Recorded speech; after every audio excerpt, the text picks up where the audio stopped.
People said there was a smell of dead fish between Anne's legs. But that odour never belonged to her. It came from the oozing, infected ulcers on Henry VIII's own body. When the king failed in bed, he didn't blame disease or agony. He blamed her flesh. In Tudor England, a king's humiliation instantly became a lifelong sentence for an innocent woman. Courtiers repeated the lie, physicians wrote it into their reports, and the entire kingdom believed Anne was unclean. This is not a story about odour, but about how a dying king weaponized his own shame to destroy a woman. If you value the historical record, stay. When the ledger closes, the bones still speak. To understand Anne of Cleves' destruction, you must first understand the man who accused her. By 1540, Henry VIII was no longer the athletic prince who dazzled Europe. He was a collapsing body held together by velvet and ceremony, a ruler whose legs leaked pus, whose breath smelled of rot, and whose pain dictated every decision he made. His courtiers described him as both terrifying and fragile, a man who demanded worship while fearing the mirror. Into this world walked Anne of Cleves, a German princess raised on duty, diplomacy, and restraint. She arrived in England not as a romantic bride, but as the keystone of a Protestant alliance that Henry desperately needed. Her marriage was meant to secure England's position against the Catholic powers closing in from every side. But political necessity could not save her from the one battlefield she never agreed to enter: Henry's decaying body. The disaster began on the wedding night. Henry, weakened by infection and swelling, failed to consummate the marriage. But in a court where the king embodied divine strength, admitting weakness was unthinkable. So he redirected the shame outward. "I like her not," he said. And from that moment, every servant, every physician, every diplomat understood what story they were expected to support. The king's body was failing. Therefore, someone else's body had to be blamed. Within days, whispers spread. Anne was cold, smelled strangely, lacked the charms of an Englishwoman. These were not observations. They were survival tactics from courtiers terrified of contradicting a monarch who had already executed 2 wives and dozens of advisors. The physicians, equally afraid, recorded the king's complaints as if they were medical truth.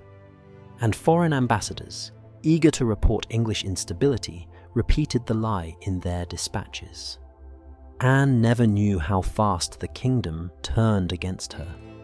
She had barely unpacked her chests when she became the physical embodiment of Henry's fear. Fear of impotence, fear of aging, fear of losing divine authority. Her body became the canvas on which the king projected his decay. Because the truth Henry could not bear was simple. The rot was never hers. It was his. The humiliation of Anne of Cleves did not begin with treason, infidelity, or political failure. It began with a man unable to accept the collapse of his own flesh, and a system willing to rewrite reality to protect him. In Tudor England, the king did not lie. The kingdom adjusted itself around his delusions. And Anne, a woman who had done nothing wrong, was about to face the full weight of a monarchy built on denial. Anne's downfall accelerated from a whisper into a system, slow at first, then sudden, then unstoppable. She had barely learned the layout of Whitehall Palace when she realized the corridors were not places to walk, but channels where reputations were carried, twisted, and weaponized. In the Tudor court, silence was never empty. It was a message. And every silence around Anne carried the same meaning. the king is displeased. Henry had already given the signal. His failure on the wedding night had been reframed into a convenient narrative. Anne repulsed him. And once the king's humiliation was assigned a target, the entire court understood its role. No one wanted to be the person who contradicted a monarch known for beheading wives and destroying ministers. So courtiers reacted the only safe way, by expanding Henry's lie until it became a national truth. It began with comments disguised as observations. Anne's Germanic gown was too stiff, her hairstyle too severe, her accent too foreign. Nothing she did aligned with English expectations, and everything she did became proof she was unsuited for the king. The courtiers were not critiquing Anne, they were protecting themselves. Each insult was a performance of loyalty. Behind closed doors, Henry's physicians provided the next layer of validation. Their duty was not to diagnose the king, but to defend him, suggesting that his infected leg, oozing ulcers, or chronic pain interfered with his potency was unthinkable. It bordered on treason. So they documented the king's claims about Anne as though they were medical fact. They noted nothing about Henry's illness, but much about Anne's supposed failure to inspire desire. In this system, medicine was not science. It was propaganda written on parchment. Foreign ambassadors quickly joined the chorus. They had no reason to protect Anne, but every reason to study England's instability. Their dispatches described the unfolding humiliation with cruel fascination. The king finds her displeasing. He suspects she lacks maidenly charms. Her person is not agreeable to his majesty. Each report travelled across Europe, engraving Anne's supposed inadequacy into the diplomatic record. The tragedy was that Anne could not see it happening. She did not understand the speed at which reputation moved in Henry's court. Faster than ink could dry, faster than truth could correct it. She did not fully grasp English, so she missed the layered sarcasm, the coded jokes, the glances exchanged behind her back. What she perceived as coldness was in fact the court repositioning itself for her fall. The ladies assigned to her household exemplified this shift. In the first days after her arrival, they treated her with courtesy. But once Henry voiced his displeasure, their behavior hardened. Every action she took, how she dressed, how she prayed, how she spoke, was documented and sent upward. These women had survived Katherine of Aragon. They had survived Anne Boleyn. They understood that the safest place in the Tudor court was wherever the king stood, even if it meant betraying the queen he had chosen only weeks earlier. Henry's distance from Anne grew more theatrical with each public appearance. At feasts, he sat far enough away that he wouldn't need to acknowledge her. At ceremonies, he offered her the briefest nod, as though she were an acquaintance rather than his wife. People noticed. People whispered. In a court defined by performance, Henry's coldness was not a private matter. It was a political event. And then came Catherine Howard. When Henry brought Katherine to court, he did not hide his admiration. He smiled more. He walked with renewed confidence. He allowed her to accompany him in ways Anne never could. For a king drowning in disease and insecurity, Catherine's youth became a flotation device. For Anne, it became the loudest signal yet. Your time is ending. Court gossip shifted instantly. Katherine was praised for every quality Anne was denied. Where Anne was rigid, Katherine was lively. Where Anne was plain, Katherine was radiant. Where Anne was foreign, Katherine was naturally English. None of this reflected reality. It reflected Henry's need for a narrative in which he regained control. The machinery of annulment moved quietly at first. Legal scholars reviewed precedents. Priests rehearsed arguments about invalidity. Cromwell, once the architect of the Cleves marriage, now found himself cornered into dismantling it. Everyone knew the outcome before the process even began. Anne's marriage was dying and her dignity with it. But something unusual was happening beneath the humiliation. Unlike Katherine of Aragon, Anne did not have a faction. Unlike Anne Boleyn, she was not a political threat. Unlike Henry's enemies, she had no ambition, no army, no claim to stir rebellion. She was alone, and therefore useful. She could be discarded without bloodshed. She could be erased without scandal. She could be rewritten without consequence. And yet, a question lingered over the court like a hanging blade. If the king could rewrite the body of his queen to protect his pride, what else was he willing to rewrite? Anne of Cleves entered her marriage bed expecting duty, not passion.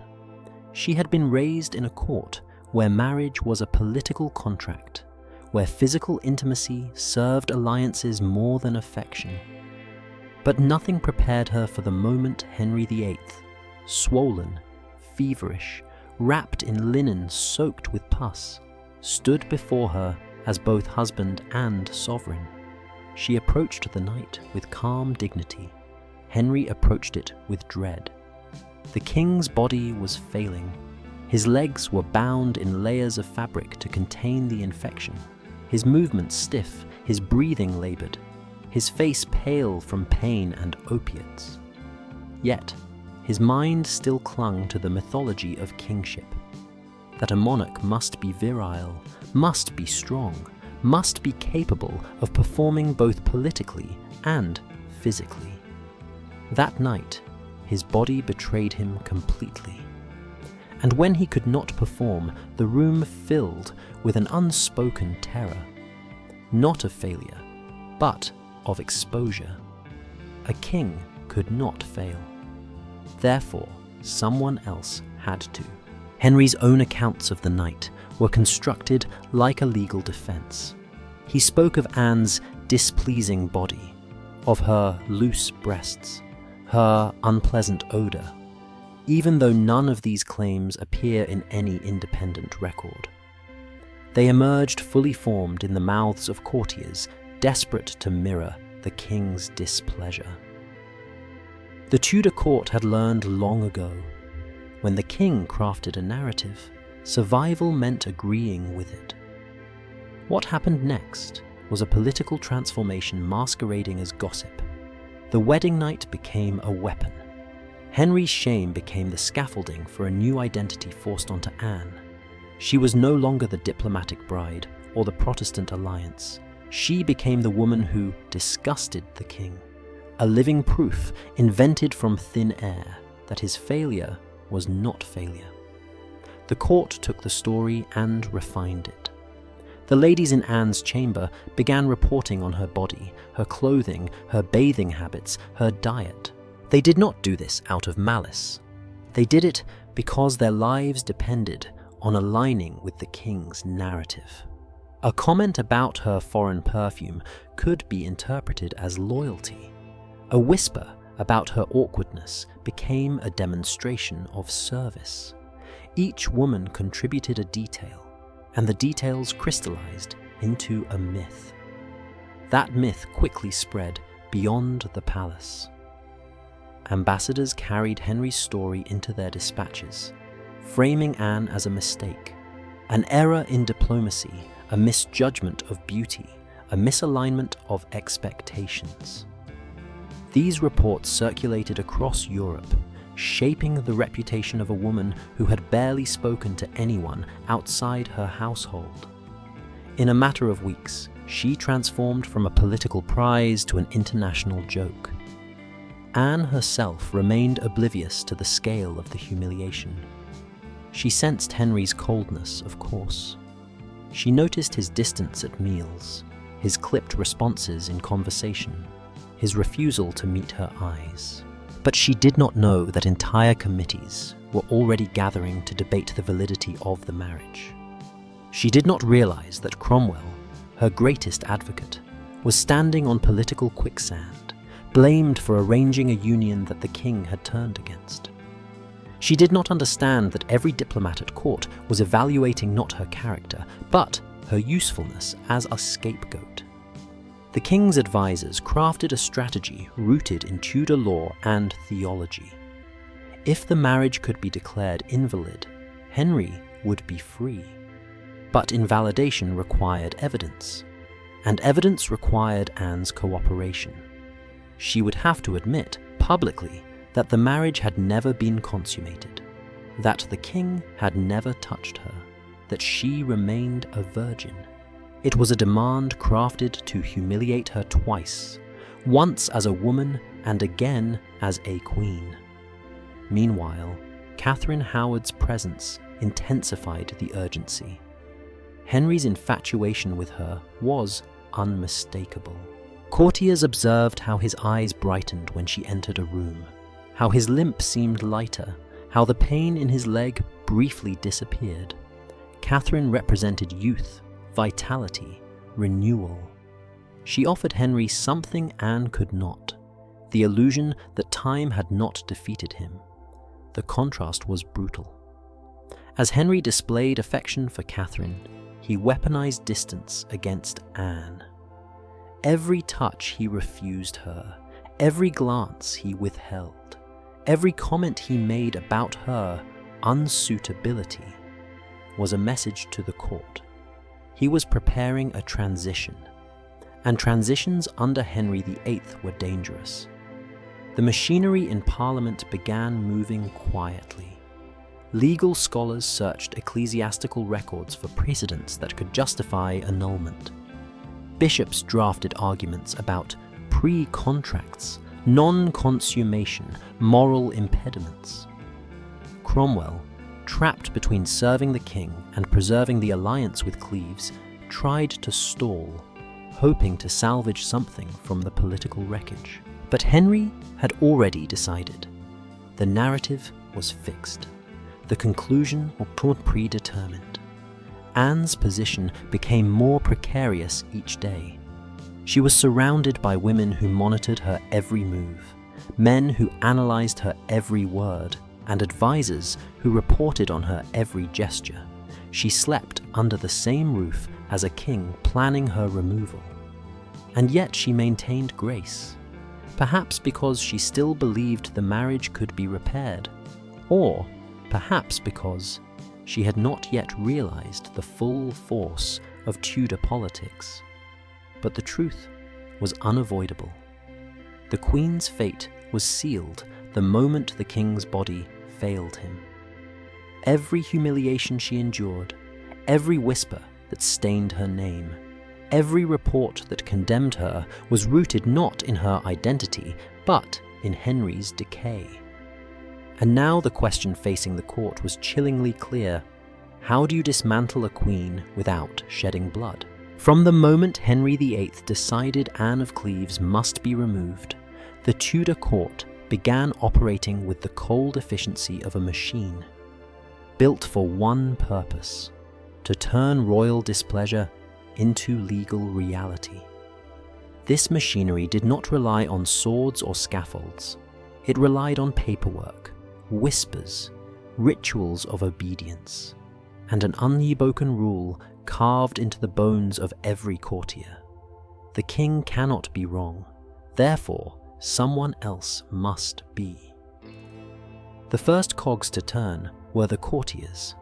Their survival depended on anticipating the king's emotional weather, and Henry's storm brewed with unmistakable clarity. Those who once flattered Anne upon her arrival now pivoted without hesitation.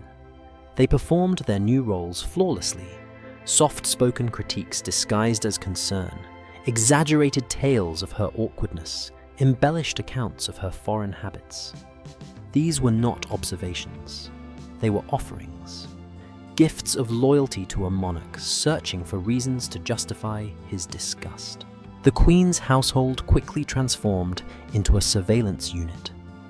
Ladies who had helped her dress now monitored every stitch of her clothing, searching for signs of impropriety. Women who once chatted freely now recorded her words with the precision of scribes. Everything Anne did was noted. Everything was interpreted through the same filter. How does this prove the king is right?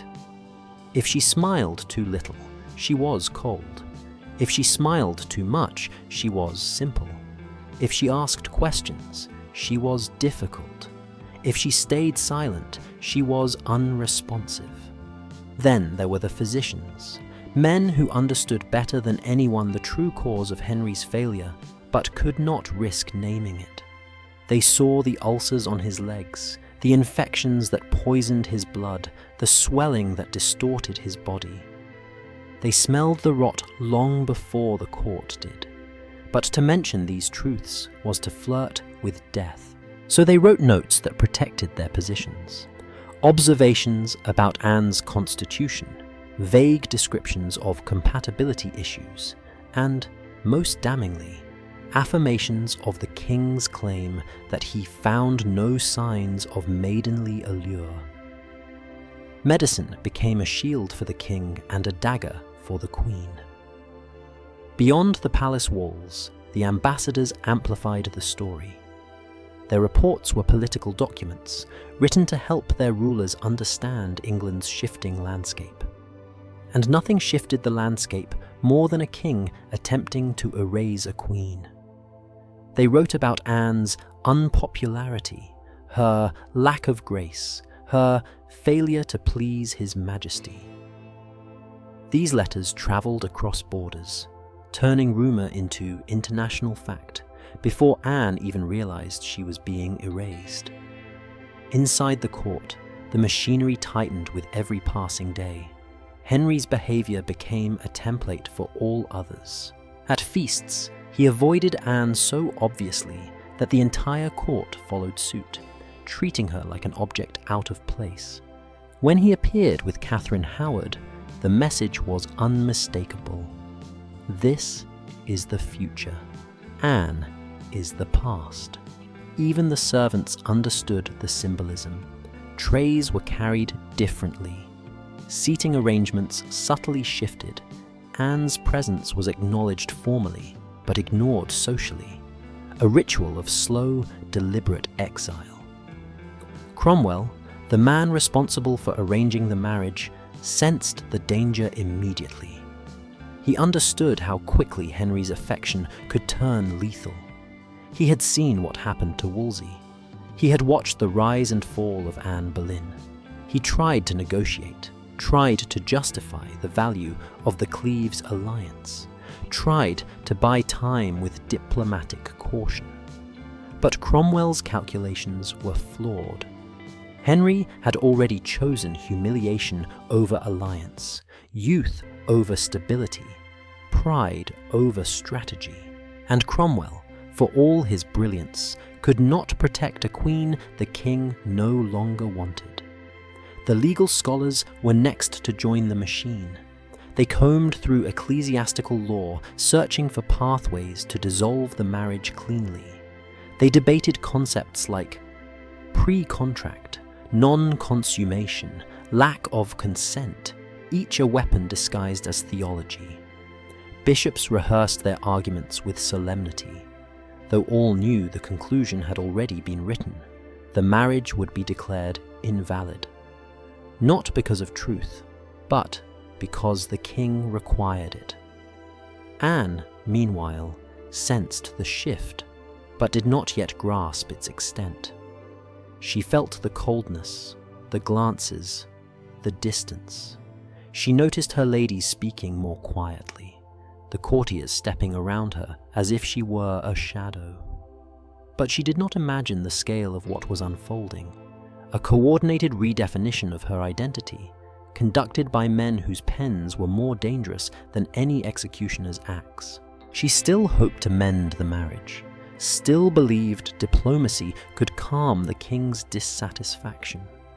She wrote letters of courtesy, attended events with grace, and presented herself as dutiful and compliant. But she did not understand that her fate had already passed the point of negotiation. Henry's humiliation had become a national project, and projects, once set in motion, rarely paused for mercy. By the end of spring 1540, the machinery reached full speed. Reports were written, witnesses selected, precedents assembled. The process moved with a terrifying confidence, as though erasing a queen was as routine as collecting taxes. And as Anne moved through the palace halls, unaware of the final document being prepared to erase her marriage, one question hung unspoken in every room. If the king could destroy a queen without anger, what would he do when anger finally arrived?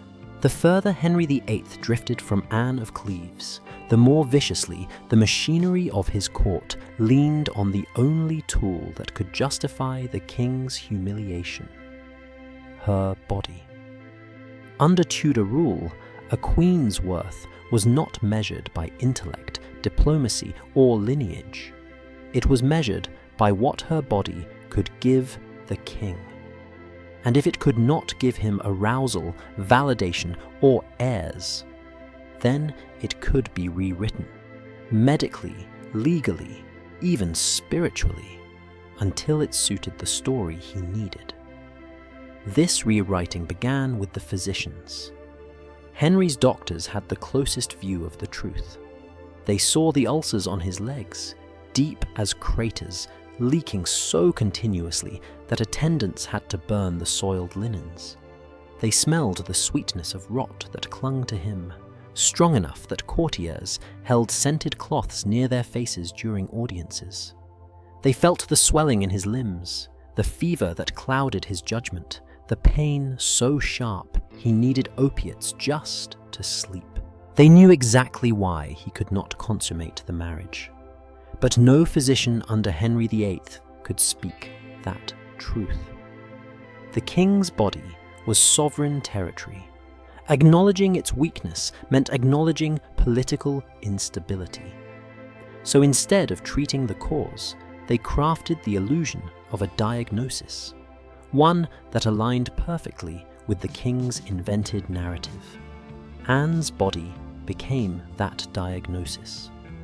Physicians documented indistinct aromas, unfavorable conditions, and incompatibilities of nature, none of which appear in their private notes, but all of which appear in the summaries they presented to the king. They noted nothing about Henry's fever, nothing about his infection, nothing about the grotesque state of his leg, but they meticulously recorded his claim that there was nothing about the Queen to encourage him. Medicine became theatre. The examination room became a courtroom, and Anne's body, which had committed no offence, became Exhibit A. The clergy joined the performance next. Bishops, terrified of contradicting a king known for executing dissenters, echoed the physicians' reasoning with theological flourish. They argued that perhaps the marriage was not consummated because God withheld marital comfort, implying divine judgment on Anne rather than physical failure in Henry. One bishop suggested that a union without natural inclination cannot bear fruit, shifting moral responsibility away from the king's sickness and toward Anne's supposed lack of appeal. Layer by layer, the story hardened. At court, Henry rehearsed it with confidence. In private, he described how he had seen her body and found it unpleasing, though no evidence ever supported these claims. He embellished freely. He spoke of sagging skin, of repulsive odors, of a form that did not stir him. Courtiers listened as though hearing Holy Scripture, nodding along as if each new detail clarified a universal truth. The king's shame had become a national project.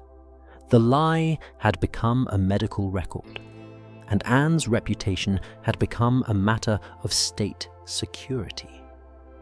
Meanwhile, Anne herself was still trying to understand what had gone wrong. She had been raised in a court where modesty was esteemed, where women wore heavy Germanic gowns, where flirtation was considered improper. She spoke English poorly, but politeness fluently. She did not know that English courtship demanded lightness, wit, and familiarity.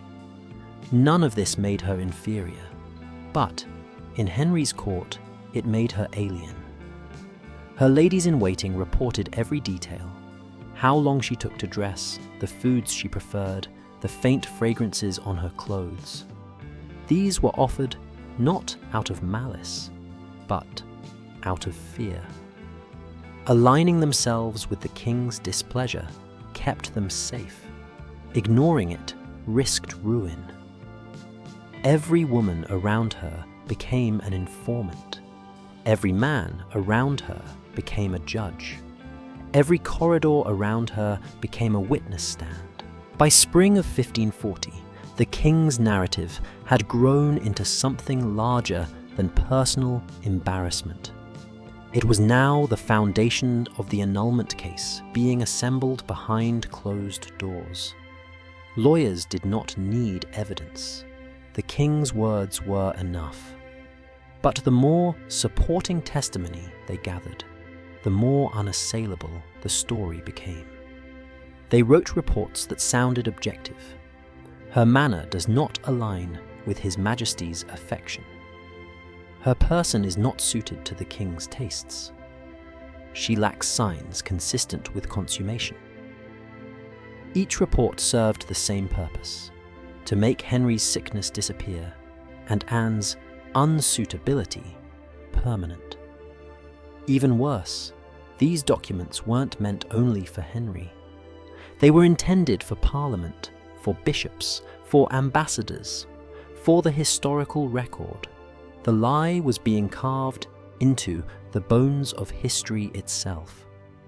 Anne learned about the medical examinations second-hand. She learned of the whispers third-hand. And she learned of the king's complaints not through kindness, but through necessity, because the annulment could not proceed without her participation. They would need her to confirm that the marriage was never consummated. To protect the king, she would need to humiliate herself. The body of a queen was being dismantled piece by piece, not by violence, but by bureaucracy. Not by swords, but by medical ink. Not by threats, but by the silence of a court that had seen too many heads fall to risk speaking truth. And now that the machinery had stripped Anne's dignity, the next stage was clear. It would strip her marriage next.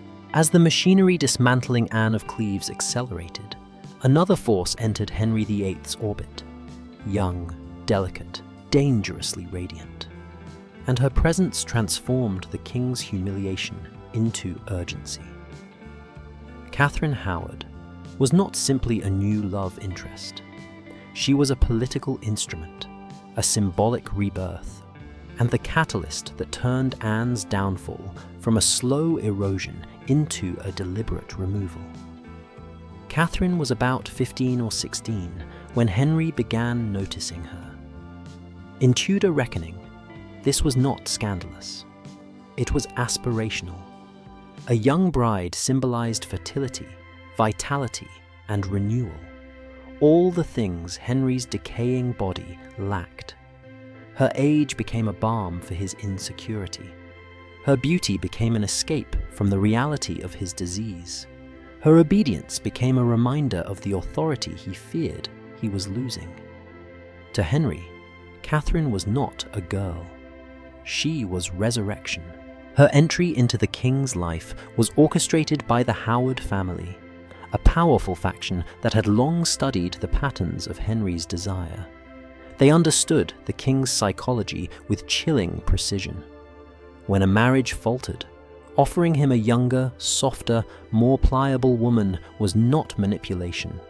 It was strategy. Early records show Katherine was placed deliberately in Queen Anne's household, almost as if preparing her for the moment Henry's displeasure would require an alternative. Anne never realized she was living with her replacement. Henry's infatuation was immediate. He lingered during Katherine's dances, smiled at her laughter, reached for her hand during courtly displays. Those who observed him described a transformation. The king's limp seemed lighter, his eyes more alert, his tone brighter. Pain and rot receded in her presence, not physically, but psychologically. Katherine made him feel young again, and by comparison, Anne made him feel old. Henry didn't need to say this aloud. The court interpreted it instinctively. Any affection shown toward Katherine was a withdrawal from Anne. Any kindness toward the younger woman was a condemnation of the Queen. The court was a mirror, reflecting Henry's preferences so rapidly that Katherine's rise and Anne's fall appeared synchronized. By spring of 1540, the power dynamic in the palace had visibly shifted. Katherine was the sun, and Anne had become a shadow. This shift infected every space Anne walked through. At feasts, Henry positioned Katherine near him, laughing loudly at her soft jokes. At ceremonies, he looked for her face in the crowd, but avoided Anne's entirely. At private gatherings, he invited Katherine to perform small dances, praising her grace in front of the entire court. These displays were not simply affection, they were propaganda. Henry was rewriting the narrative of desire, framing Anne's supposed repulsiveness as the reason he sought warmth elsewhere. Katherine's youth amplified Anne's vulnerability, turning the Queen's foreignness, modesty, and maturity into disadvantages she could never counter. The more Katherine sparkled, the more Anne dimmed, and the court watched eagerly. Under Henry, loyalty was not measured by service. It was measured by timing. Courtiers who pivoted early toward Katherine gained favor. Those who hesitated risked falling with Anne. Even servants adjusted their behavior. Katherine received warmer greetings, fresher dishes, more elaborate compliments. Anne received the bare minimum. Then came the whispers. Quiet at first, then bold. His Majesty smiles again. The king has rediscovered vitality. Lady Katherine restores what the Queen cannot. These comments were daggers disguised as admiration. Every praise of Katherine was an indictment of Anne. Meanwhile, Cromwell, the man who forged the Cleves marriage, realized the danger with chilling clarity. The king's fixation on Katherine meant the marriage was doomed. But Cromwell's political survival depended on maintaining the German alliance Anne represented. For the first time in years, the minister found himself cornered between international diplomacy and Henry's personal obsession. The two forces were irreconcilable. European ambassadors observed the shift with fascination. Reports from France describe Henry's behavior as reborn in the presence of the young lady. The Spanish ambassador wrote that the king seeks renewal through her. The Holy Roman Empire noted that Anne's position appears increasingly precarious. In diplomatic language, these were warnings, but the most devastating sign came not from diplomats or ministers. It came from Henry himself. He stopped visiting Anne. Not even for formality, not even for pretense. The king avoided his queen completely. Anne's household felt the change instantly. Her servants prepared chambers he never entered. They laid out clothing for audiences he no longer held. They carried messages to a king who no longer read them. Anne waited, hoping for reconciliation, unaware that Henry was spending those same nights whispering to Catherine Howard in private galleries. The annulment became inevitable the moment Catherine became indispensable. Henry wanted to marry her. To marry her, he had to remove Anne.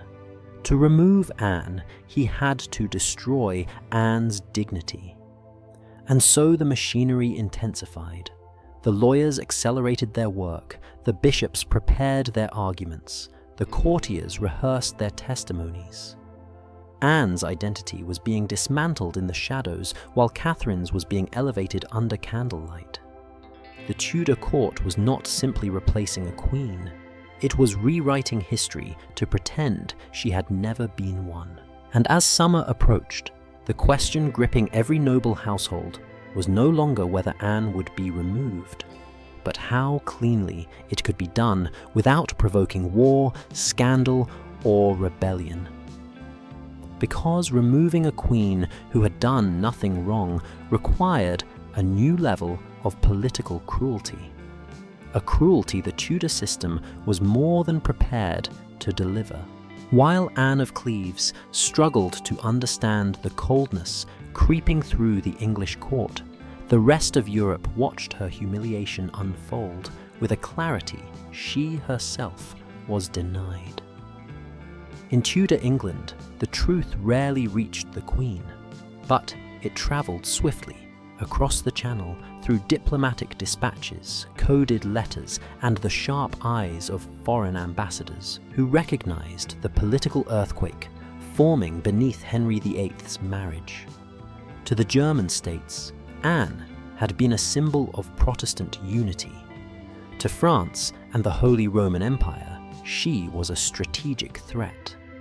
To Spain, her marriage made England less vulnerable, but to all of them, her mistreatment became evidence of something far more dangerous, the instability of a king ruled by impulse and infection.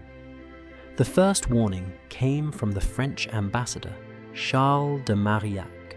His letters describe a king troubled in body and spirit, increasingly irrational, increasingly erratic, and increasingly desperate to distance himself from a marriage the entire world had seen him celebrate only weeks earlier.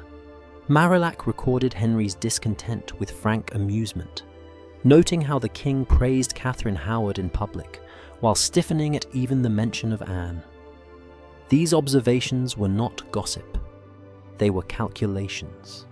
France needed to know how soon the Cleves alliance would collapse, and whether England might again be isolated.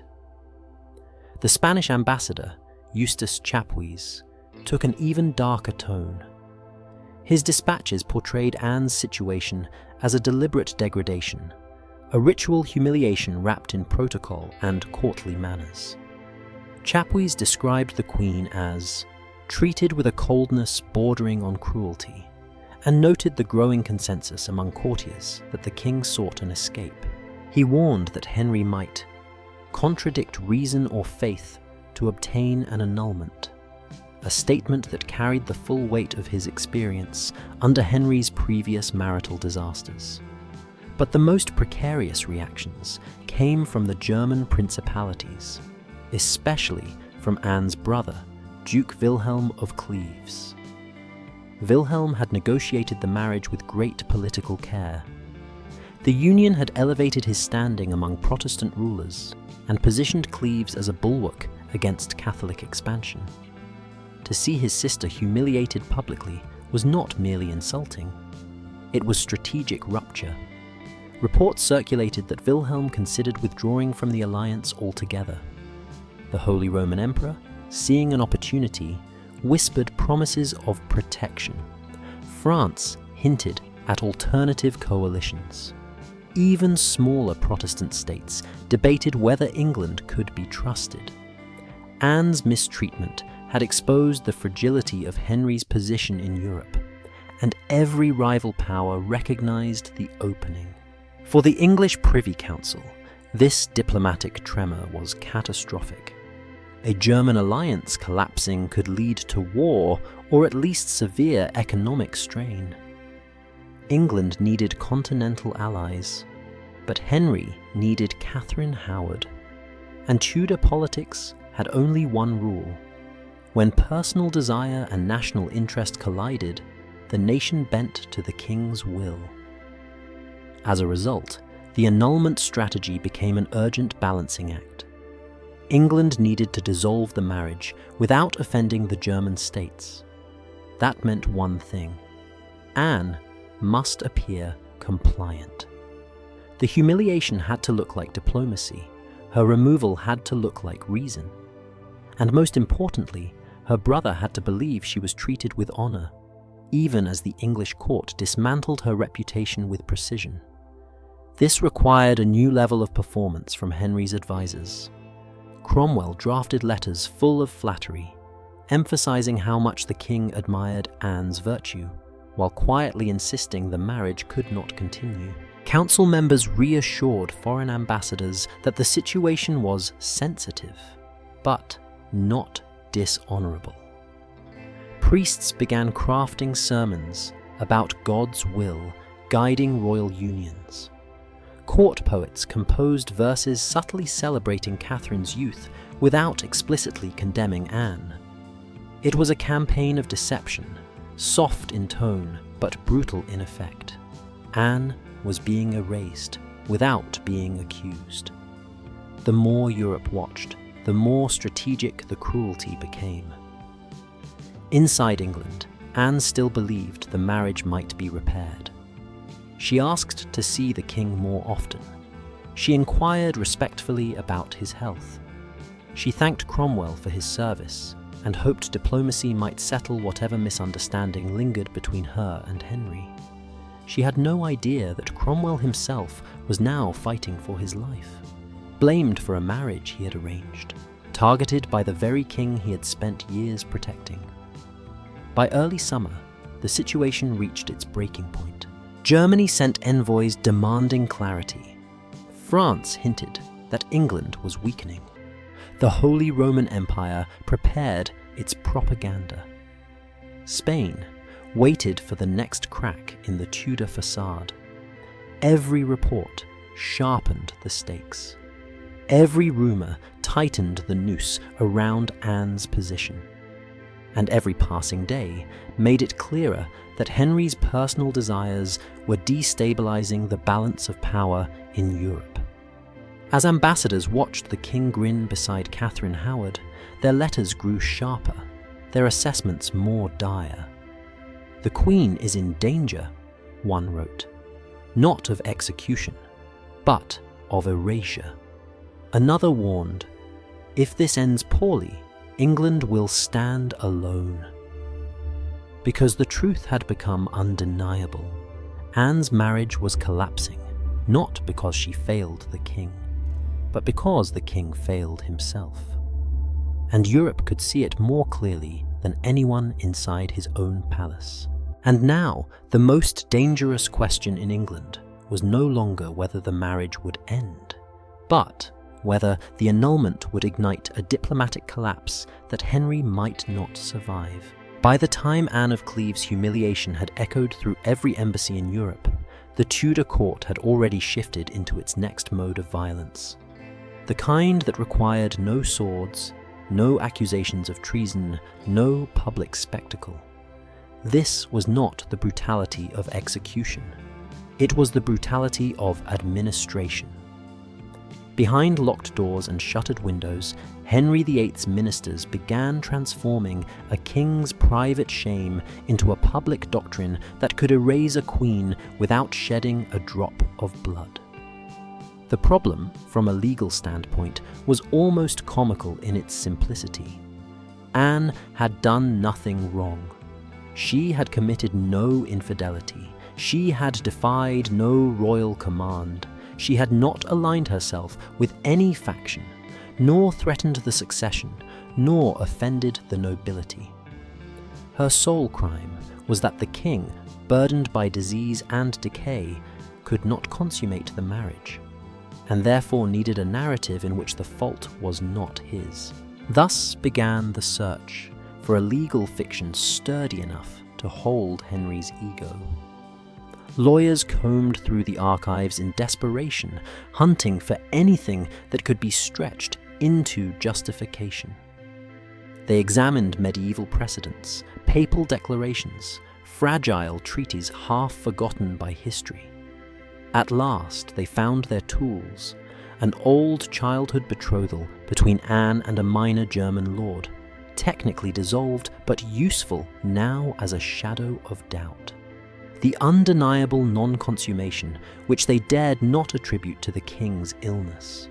And finally, the vague, malleable argument of lack of true consent, a phrase so elastic it could be twisted into whatever the king needed it to mean.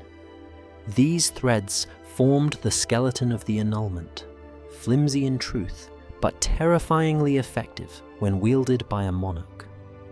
Once the law had been bent into shape, the clergy took up the task of sanctifying it. Bishops, who once praised Anne's Protestant virtue, now spoke solemnly about spiritual incompatibility. Priests who had welcomed her as a symbol of reform began whispering that God withheld marital comfort from unions. He did not bless. The king's failure became divine judgment, his physical limitations reinterpreted as spiritual signals. Theology bent its knee to Henry's insecurity, turning private embarrassment into holy inevitability. Meanwhile, the council moved with the cold precision of surgeons preparing a body for dissection.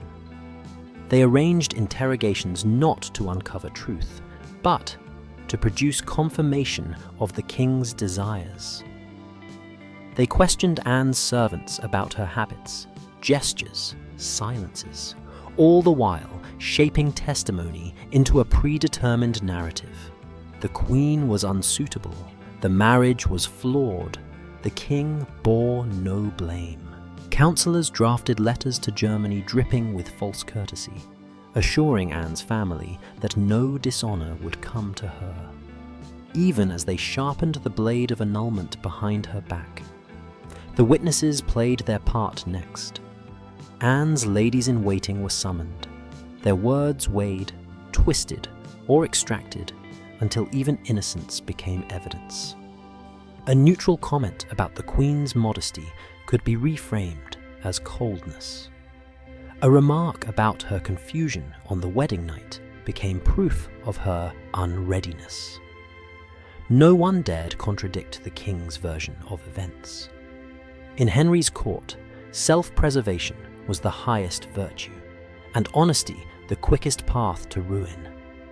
By early June, the paperwork had taken shape. Clerks inked phrases that masked cruelty with formality. Lack of mutual inclination, imperfect consent, absence of consummation. These phrases were crafted to protect the king's dignity while erasing Anne's role as his wife. On parchment, they sounded dispassionate, almost gentle. In reality, they were weapons. Sharpened sentences designed to sever Anne from queenship, respect, and history itself. Through it all, the most tragic element was Anne's unshaken ignorance. She still believed the king's coldnesses stemmed from worry, fatigue, or diplomacy gone awry. She attempted to please him with courtesy, attended ceremonies dutifully, and wrote polite letters home, assuring her family the marriage would settle in time. She did not know that while she tried to repair the relationship, committees were already drafting her removal. She did not see the guarded looks exchanged behind her back, nor hear the quiet meetings held in chambers she was forbidden to enter. She did not understand that Thomas Cromwell, the architect of her marriage, had become the king's newest scapegoat, or that his fall would seal her own. By late June 1540, the trap had fully closed. The legal justifications were ready, the theological blessings prepared, the diplomatic excuses written, the witnesses shaped, the annulment papers drafted. The machinery had only one piece left to acquire: Anne's cooperation. The Tudor court would need her to stand before England and confess, in her own voice, that the king had never touched her, that she was still a virgin, that the failure of the marriage was hers, not his. It was the final cruelty of the entire operation, a humiliation no sword could inflict, a confession no queen should ever have been forced to make. By early July 1540, the Tudor court had completed almost every step required to erase Anne of Cleves. Every whisper delivered, every document drafted, every justification sharpened. Only two things remained undone. The queen still knew nothing, and the man who arranged her marriage still lived. Both problems would be corrected with brutal speed. Thomas Cromwell had been the king's architect for a decade, the strategist who dismantled monasteries, restructured government, and delivered Henry the wives he demanded. But Tudor power was a currency that could evaporate overnight, and Cromwell's connection to the Cleves marriage had become political poison. The more Henry adored Catherine Howard, the more Cromwell's successful diplomacy looked like sabotage. The king needed to be rid of Anne, and Anne's existence was proof that Cromwell had failed him. So Henry did what he had always done with those who served him too well. He sacrificed Cromwell to protect his own pride. The arrest happened with theatrical cruelty. Cromwell entered Parliament expecting a routine session. Instead, he was seized on the king's orders, stripped of the Order of the Garter, accused of treason, heresy, corruption, any charge that could justify executing him quickly. The man who had been the most powerful commoner in England fell to his knees, stunned, asking what crime he had committed. No one answered him. Henry's signature was the only evidence required. From that moment, Cromwell's fate was sealed. He would be executed within weeks, the perfect scapegoat for Anne's unwanted marriage, the perfect offering to cleanse the king's renewed desire for Catherine Howard. His fall sent shockwaves across Europe. Ambassadors wrote in disbelief that the man who had shaped England was destroyed in an hour. But the message Henry intended was clear. The Cleves alliance was dead, and anyone tied to it would fall. And now that Cromwell was gone, nothing stood between the king and the final act of Anne's erasure. She learned of the disaster slowly, through fragments of panic that drifted into her chambers. Servants whispered that Cromwell had been arrested. Ladies reported he was held in the Tower. Anne, confused and frightened, sent for updates. But her requests were brushed aside. No one dared tell her what his downfall meant, because everyone understood the one truth she did not. Cromwell's fall meant the machinery had officially turned toward her. Yet still, no one informed her directly. The council decided that Anne must remain ignorant until every detail was arranged. She was moved from Greenwich to Richmond under the pretense of summer relocation. Not knowing the real reason was to isolate her from her household, her allies, and the court. Her German attendants sensed something was wrong, but any attempt to seek information was met with stone-faced deflections. For Anne, the silence itself became a form of terror. Her confusion deepened when Henry stopped all communication. Days passed without a single message. Formal audiences were cancelled. Even minor courtesies were withdrawn. For a queen accustomed to diplomatic clarity, The sudden disappearance of her husband was incomprehensible. She asked to speak with him. The request was denied. She wrote letters of concern. None were answered. Then came the councillors. They arrived at Richmond in a formation that signalled gravity, a delegation too large for simple conversation, too solemn for casual news. Anne welcomed them politely, expecting discussion of politics or court business. Instead, they informed her, gently, formally, devastatingly, that the king had doubts about the validity of their marriage. Their tone was courteous, their words rehearsed, but the meaning was unmistakable. For the first time, Anne felt the ground shift. At first, she believed this was a misunderstanding. She assured the council she wished to be a good wife. She asked what had offended the king. She expressed willingness to adjust her behaviour. She listed the efforts she had made since arriving in England.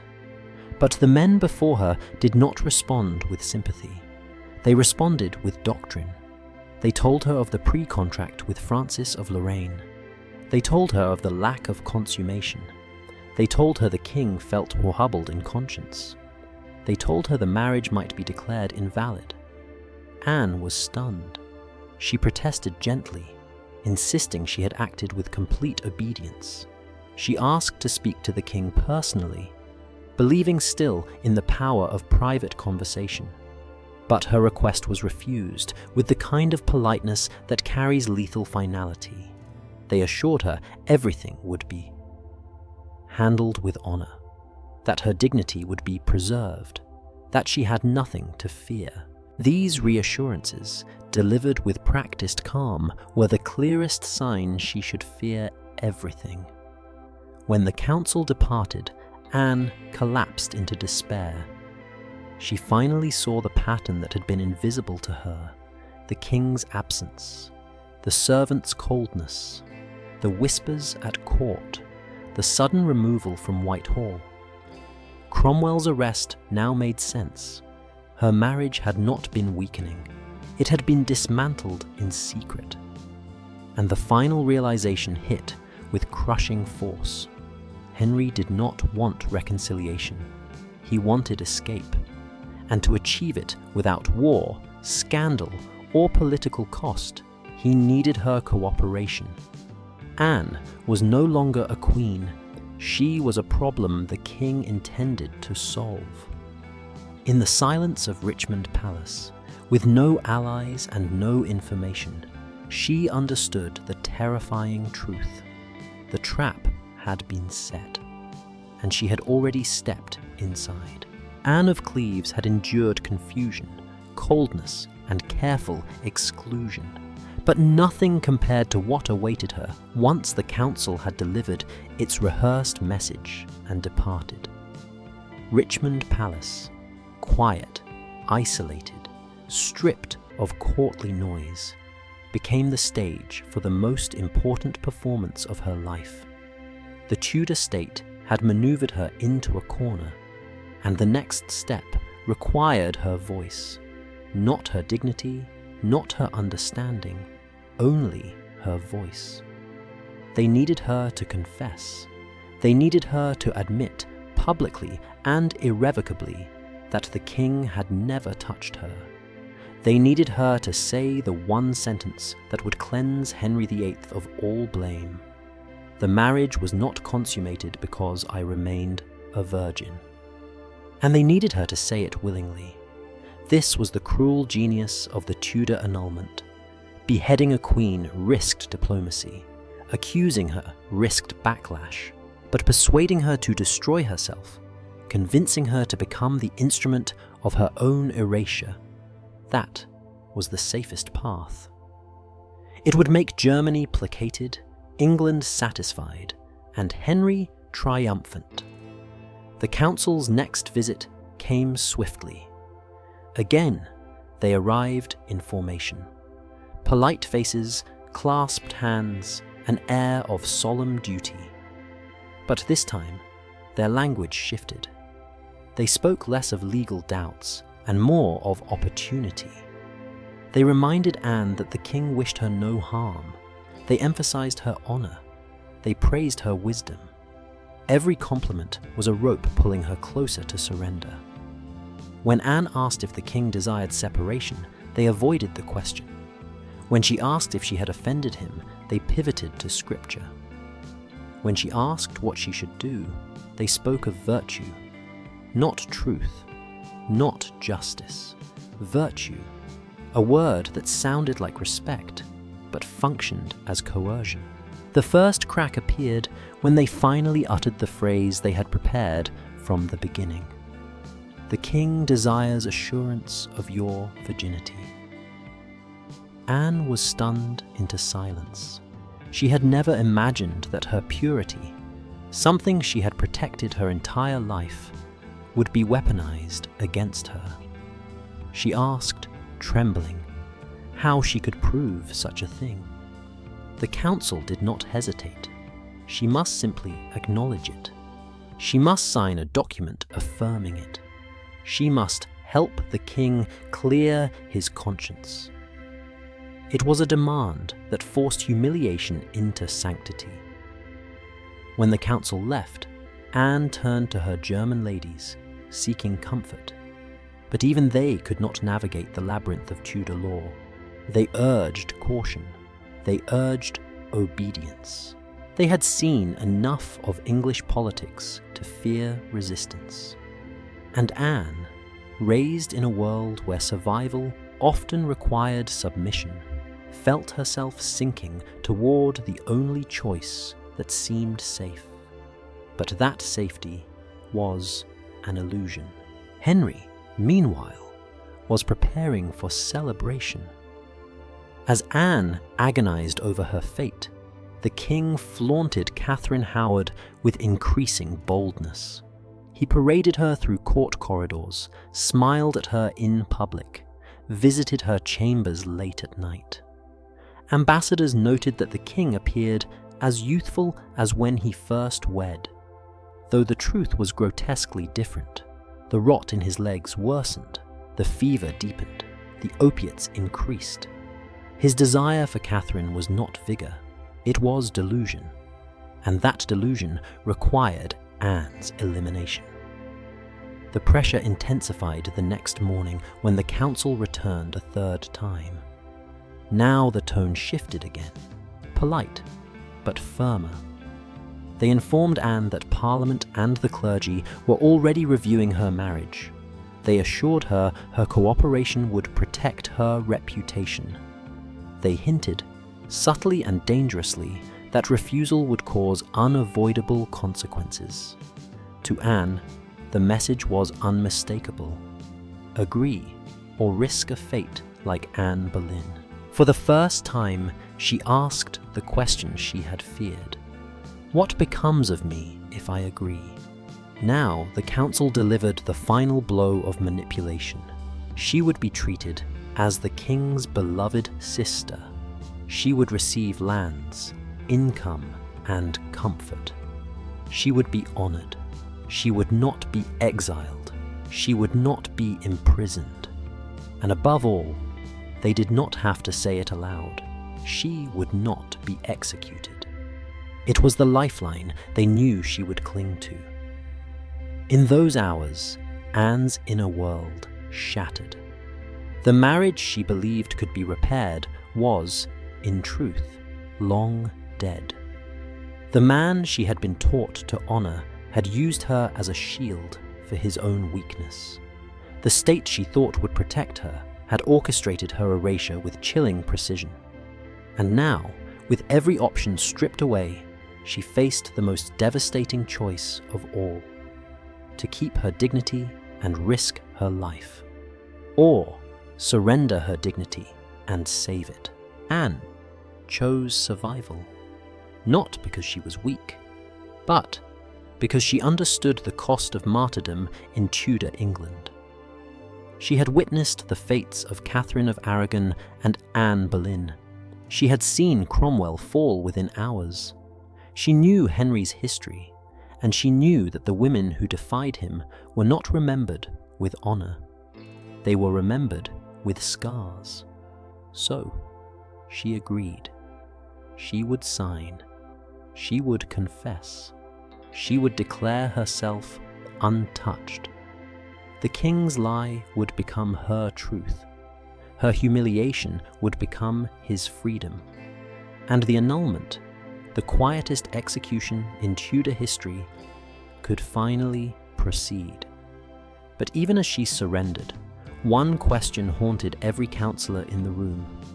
If Anne agreed so easily, what did that say about the king who had forced her to?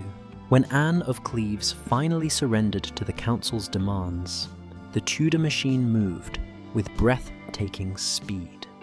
Overnight, she shifted from Queen of England to something stranger, a political relic given new life for the sole purpose of making Henry VIII's conscience look clean. The annulment hearings began immediately, each session a carefully staged ritual designed not to examine truth, but to consecrate the lie that had already been written. The proceedings opened with clerics reciting the pre-contract with Francis of Lorraine, a diplomatic relic dredged from Anne's childhood and inflated into divine obstruction. The clergy treated it as a revelation, as though God himself had whispered to them through old parchment. The council layered on the second pillar of the annulment, non-consummation, a charge that carried no evidence except Anne's forced confession and the king's word. No physician testified about Henry's disease. No servant described the stench of infection that filled his chamber. The truth of Henry's failing body was erased with the same efficiency used to erase Anne. The court produced the final argument. Lack of mutual inclination, a phrase invented to hide the king's humiliation behind theology. Bishops nodded solemnly, lawyers sharpened quills, witnesses repeated rehearsed lines, and through it all, Anne remained absent. Her name, her body, her identity were being dissected in a chamber where she was forbidden to speak. It was the cleanest destruction England had ever seen. On July the 9th, 1540, the annulment was declared. The marriage had never existed. Anne, who had been queen for 6 months, was now legally repositioned as Henry's beloved sister. She would retain wealth, lands, and houses, not out of generosity, but because Henry understood that paying her off was cheaper than war. Germany must be soothed, Europe must be appeased, and Anne must be silenced with comfort. When the council delivered the verdict to her, Anne reacted with the same composure she had been trained to display since childhood. She did not cry. She did not protest. She did not ask to see the king. She bowed her head, accepted the decision, and thanked the council for their courtesy. It was the moment England realized Anne of Cleves possessed something deeper than obedience. She possessed survival. Yet the real transformation happened after the council left. For the first time since arriving in England, Anne felt something close to freedom. She was no longer trapped in a marriage she did not understand. She no longer lived in fear of a king whose touch she dreaded. She no longer endured the suffocating etiquette of a court that had never wanted her. She had no husband to answer to, no children to bear, no political duties, only a title, lands, and the rarest thing a Tudor woman could ever receive, autonomy. Still, the court needed one final humiliation to complete the spectacle. Henry demanded that Anne write letters to her brother, confirming she accepted the annulment willingly, so that no diplomatic retaliation could be justified. Anne wrote the letters without hesitation. She crafted them with tact, softening the truth, assuring Wilhelm that she was treated with honor, that the king was generous, that she felt no bitterness. Historians have long debated whether she believed her own words.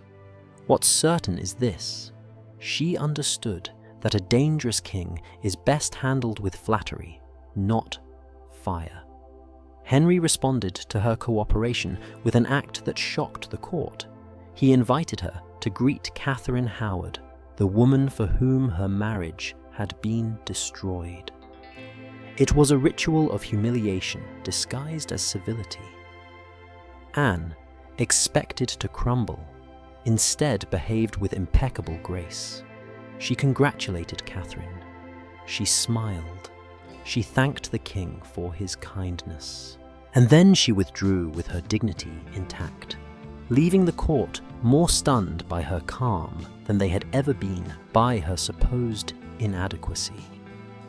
Privately, Henry expressed relief that Anne had accepted her fate.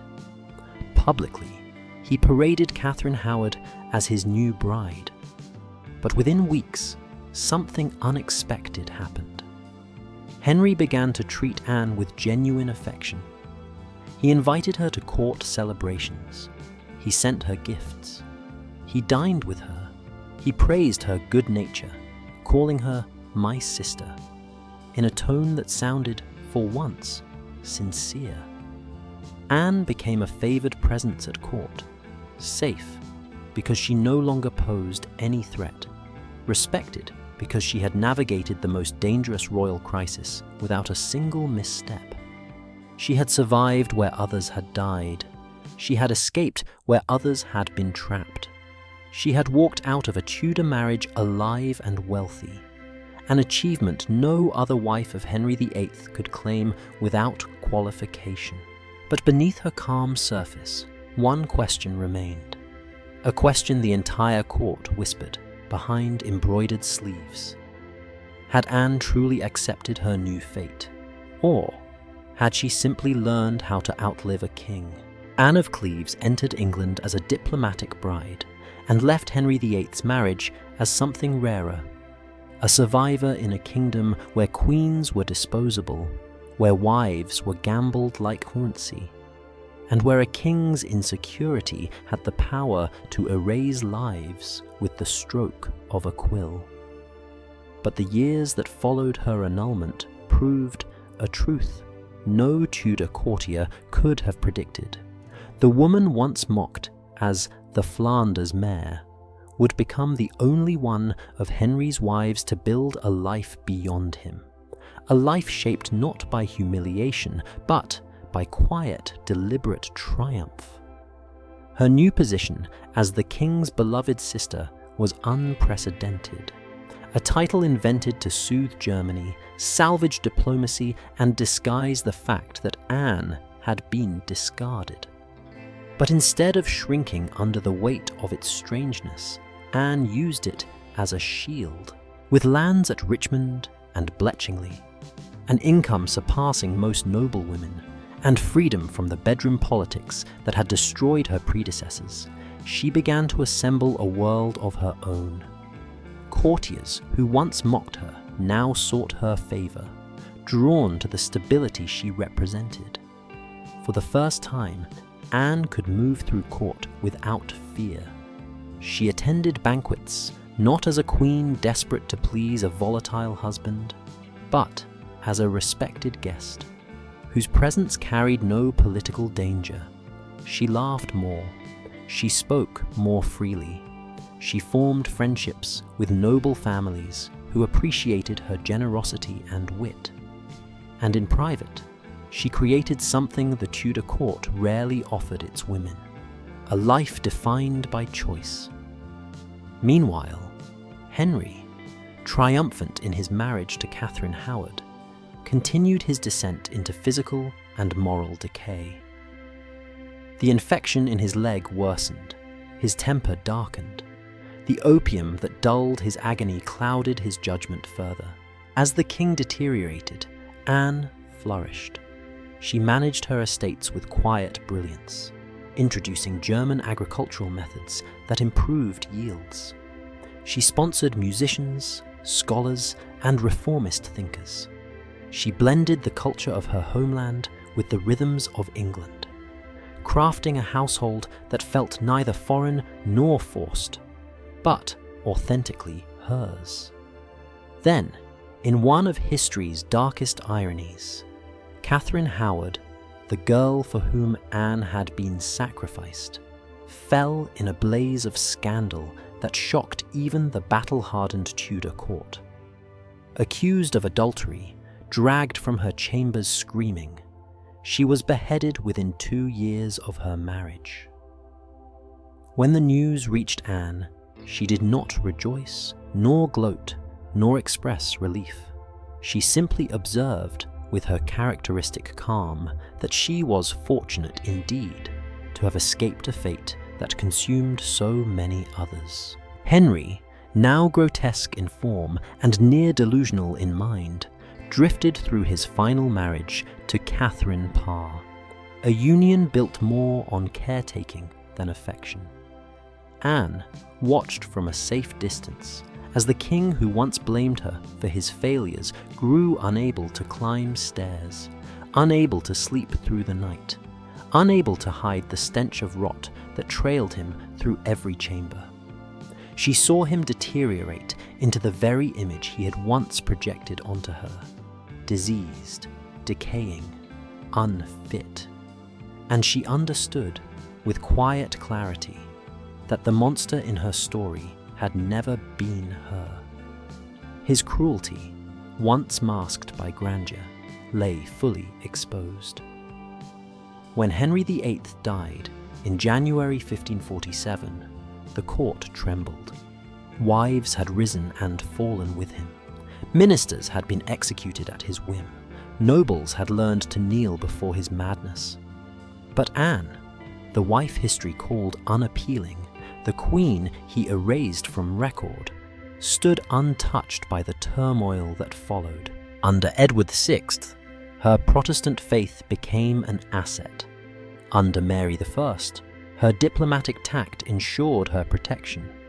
She adapted, survived, and endured through 2 more reigns, outliving Catherine of Aragon, Anne Boleyn, Jane Seymour, Katherine Howard, and even Katherine Parr. Anne died peacefully in 1557, surrounded not by executioners, but by friends, servants, and the quiet respect she had earned through resilience rather than force. She was buried in Westminster Abbey, a resting place reserved for kings, queens, and legends. In death, she claimed an honour no Tudor cruelty had been able to strip from her. Henry, by contrast, lay rotting in a lead coffin at Windsor, his body so swollen with corruption that it reportedly burst. The man who blamed his wives for his own decay became, in the end, a monument to the very rot he denied. And Anne, the woman he lied about, humiliated, and discarded, became the only one of his queens to achieve something extraordinary. She rebuilt her life beyond him. She outgrew his shadow. She survived his cruelty. And she won. Her story is not the tale of a woman who escaped with her head, as the old cliché goes. It is the story of a woman who defeated a tyrant by refusing to become his victim. Anne did not fight Henry. She endured him. And in doing so, she lived long enough for history to see the truth he tried to bury. The only stench in this marriage came from the king himself.